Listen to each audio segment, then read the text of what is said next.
Welcome to another edition of Import Export Platform Facebook Live from 3Timpers Trade Academy. This is Daily Ayemibo.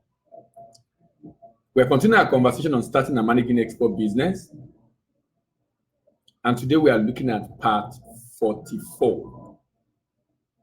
And on part 44, we are looking at managing open account risk. And by the way, this will be the last this will be the last session on open account, managing open account risk. This will be the last session. Probably have more than 10 sessions on open account. And like I said in the previous videos, we are spending so much effort, time, energy discussing open account because a payment method that the whole world is using, a payment method that they are judged to be most risky to an exporter, a payment method that controls $16 trillion of the export done in the world. It will be very unfortunate if Nigeria shy away from it just because it's a risky option, forgetting that other people doing it have something they are doing differently to cover their risk. The risk we are talking about is obvious to all. After all, those that know about the risk even read about it from those other people who mainly do it. So, I think what is important and proper for us to do is to find a way around it rather than run away from it. You can't run away from it. If you are going to be doing trade transactions in the world, you cannot run away from open account. You are better off aligning yourself with it. You are better off aligning yourself with it. If you do not align yourself with it, then you are out. Remember, export trade, international trade is buyer's market.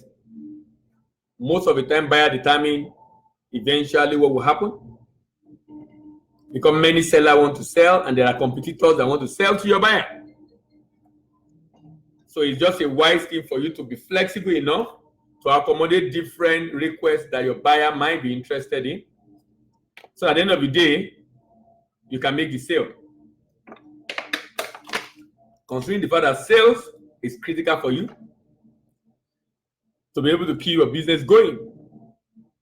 So what we've done at 3Timpers is to come up with 7 important ways to mitigate open account risk.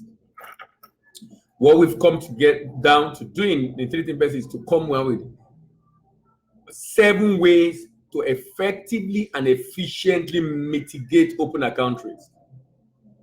And we found out that it's been an interesting journey for us also at 3Timpers.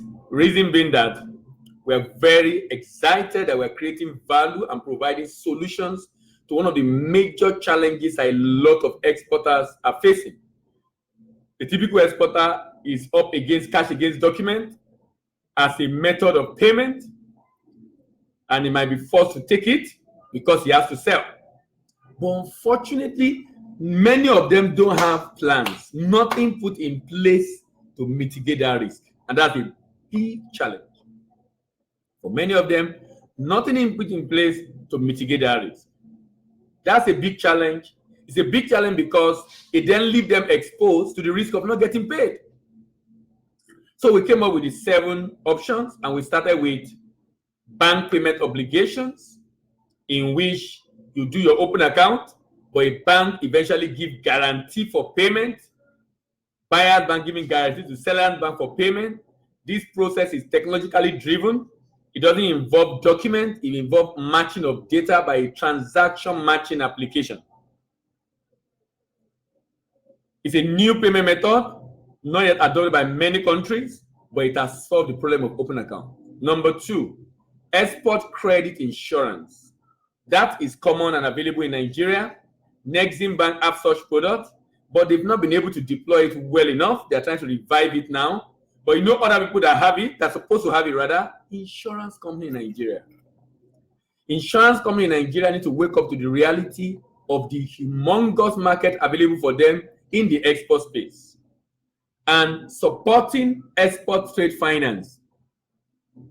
There's a humongous market available for them in export trade, and this huge market available for them in export trade is such that they can make a lot of money by ensuring export proceeds of export trade customers, by ensuring export proceeds on export trade customers. The next one is standby letter of credit, which is a letter of credit standing by, waiting for the day of default. It will allow the open account to run. Unlike insurance offered by Export Credit Insurance, standby letter of credit protect the payment. Commercial standby letter of credit protect the payment. The next one is demand guarantee. Similar to standby letter of credit functionally, but different structurally. Standby letter of credit and demand guarantee are functionally similar, but structurally different. Standby letter of credit and demand guarantee are functionally similar, but structurally different. They are functionally similar in the sense that both of them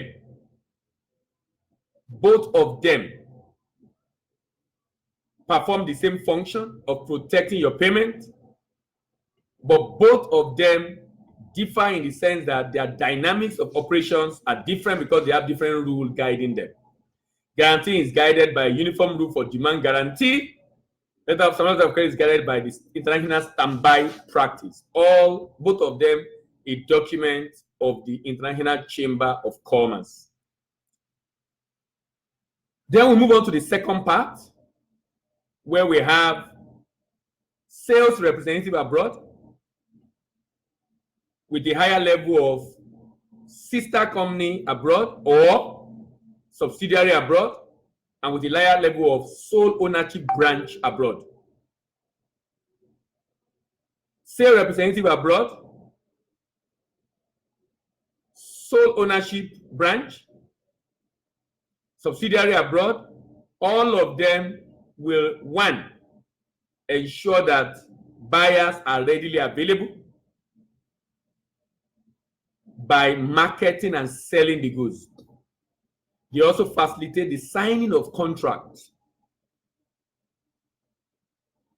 They help with monitoring of offloading of the goods, monitoring of inspection at destination, and following up on payment, chasing all the payment, necessary payment from that destination.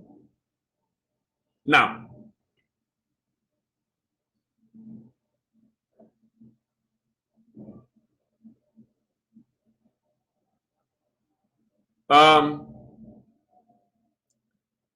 for the sole ownership branch,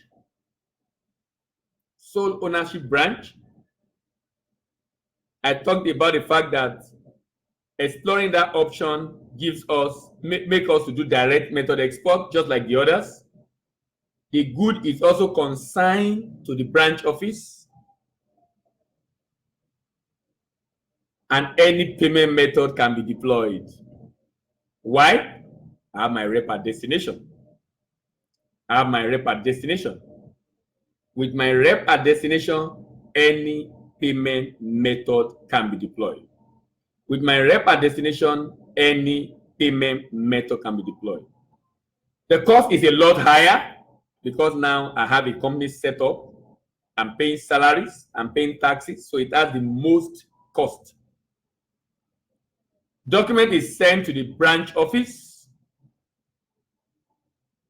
The goods are cleared by the branch office. Sales and delivered and sales made by the branch office. Payment default is lower also because the sole ownership branch staff can look for other buyers.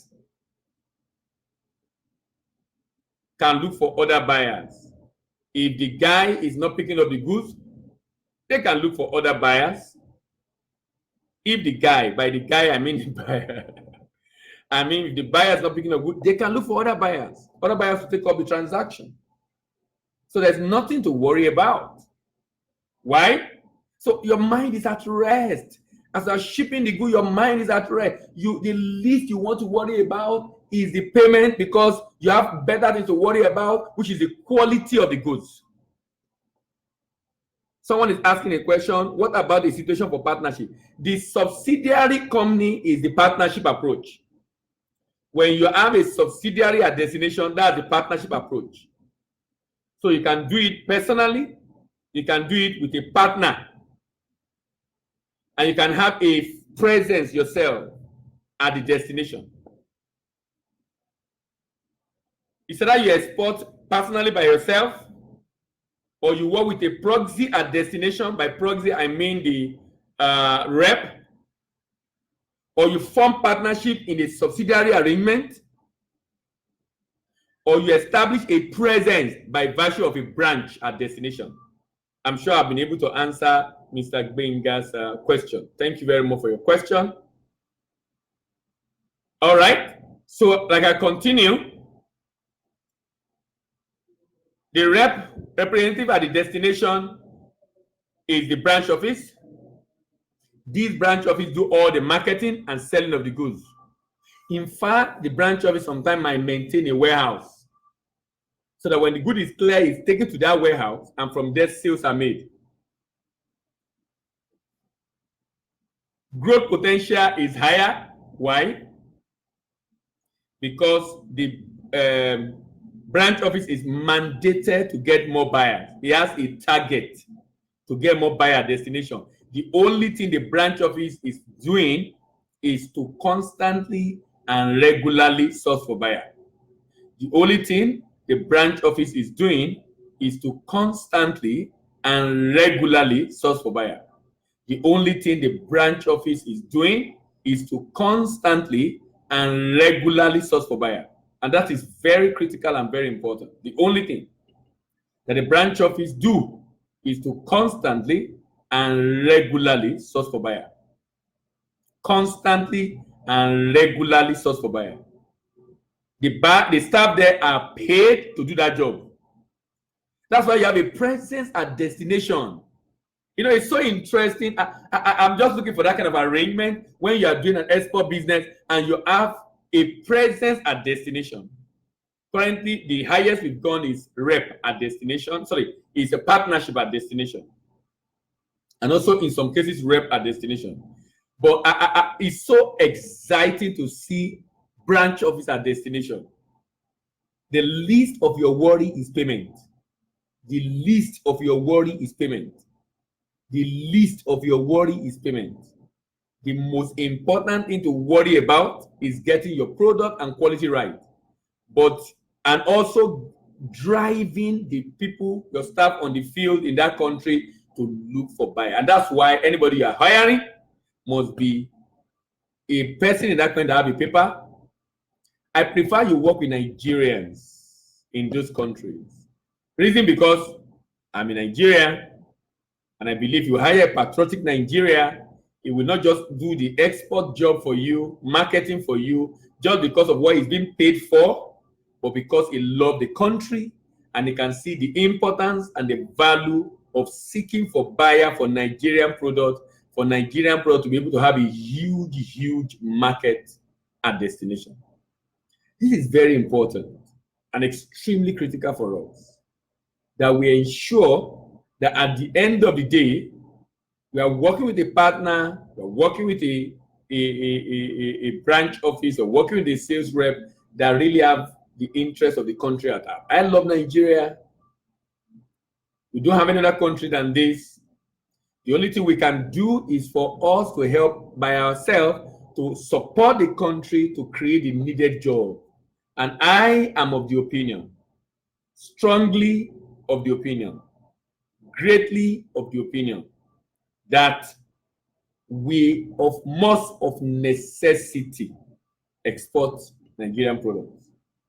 We must of necessity export Nigerian products, because therein lies our increase in growth in earnings of the government. Increase in growth of the economy and end of the government. Growth potential very high. Fixed asset acquisition, of course, yes, because you have an office set up. Control of the market, very much control, the most control actually, because you are actually physically present there. Company at destination, yes, with a staff on the payroll. Export management company, branch office is acting as your export management company. You know, another interesting thing I love about this, debt recovery, debt recovery, debt recovery, debt recovery. When the business begins to grow in that destination, you can even hire a lawyer. Debt recovery, debt recovery, debt recovery. Debt recovery, very critical. Oh, very important. Debt recovery, debt recovery, debt recovery, debt recovery. They can help you follow up on necessary payment. Then they can help with umpire inspection. So what I will do now is, as I round up this program, this session, I will now go through the, I want to compare now the three of them. And I will compare them under the following heading. Number one, subdivision, consignee, payment method, cost, document sent to who, payment default risk, representative, marketer, growth potential, fixed asset acquisition, control of the market, company at destination, export management company, debt recovery, umpire inspection, and my recommendation. Number one is subdivision. Subdivision is talking about direct and indirect export. And you know, for this, they are all direct export. All direct export. They are all direct export. Number two, consign to, under sales representative, you will consign the goods to the buyer. The rep is a rep. It doesn't have an entity. It's not an entity, a company. It can be an individual depending on the country and the person you get. It can be a company, but it's a rep at destination. And this rep at destination, so for the rep at destination, consigning, the good is consigned to the buyer. But you can now send document to your rep to deliver the document to the buyer and get commitment to ensure payment is made. For subsidiary company, it's either of the two. It's either I send to my subsidiary or I send to the buyer. For the subsidiary company, it's either of the two. It's either I send to my subsidiary or I send to the buyer. Then, under the sole ownership, I will send the document to my branch. I will send the document to my branch. For payment method, in all the cases, any payment method can be used. Under sales representative, any payment method can be used. Under subsidiary or sister company, any payment method can be used. And lastly, under branch office, any payment method can be used. Either open account, which is the reason for this conversation, or bill for collection, or letter of credit, or advance payment. Any payment method can be used. The next one is cost. The least cost is sales representative because you only pay commission to the sales rep. There is more cost for subsidiary company because you are going to share in the payment of salary and other costs incurred by the company since you have a shareholding there.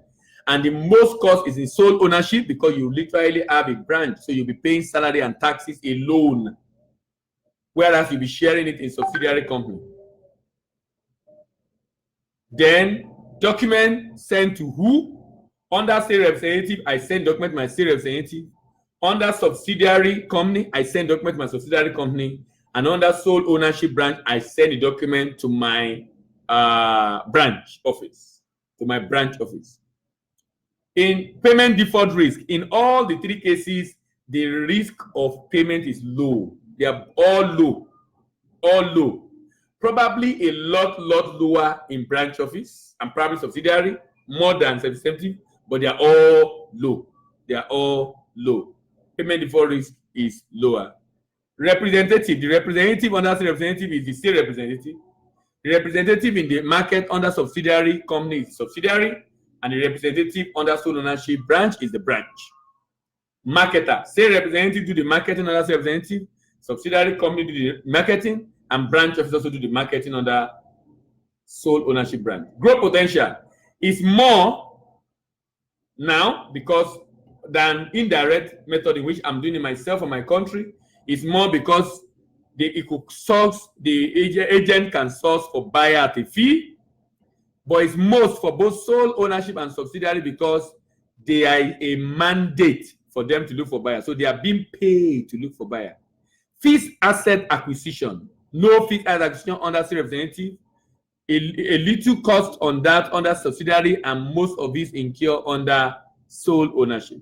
Control over the market, least control by control over the market is yes, but least under sales, more under subsidiary, but you exercise the most control in the sole ownership branch. Under the sole ownership branch, you exercise the sole control. You exercise the sole control. Company and destination, no company registered under sales, under subsidiary, partially in partnership with a local company, and under sole ownership, yes, a full branch with staff on payroll. Your export management company will be your sales rep, under sales representative, under subsidiary to be subsidiary company, and under sole ownership branch to be the branch office. Debt recovery is easier, but done at a cost under sales representative. It's also easier, but it's part of the staff job under subsidiary, but it's a lot easiest under sole ownership branch because it's a staff hired to do that job. Umpire interaction is easier to coordinate because you have a sales rep. A lot easier to coordinate by subsidiary. Much easier to coordinate if you have a presence by virtue of sole ownership brand destination. Sales rep is recommended for a starter in export business. Using sales subsidiary is recommended for growing company, and for the established exporter, go set up a business there so you have what it takes and the volume to be able to get that done. Thank you very much for listening again today. My name is Dela Yimba. This Import Export Platform, Facebook Live from Treatment Academy. We have been able to complete this session on payment method open account. We're going to move to bill for collection from tomorrow morning, and then letter of credit and the line. Thank you very much for listening again. My name is Dela Yimba. This Import Export Platform, Facebook Live from Treatment Academy. Bye for now, and see you tomorrow morning.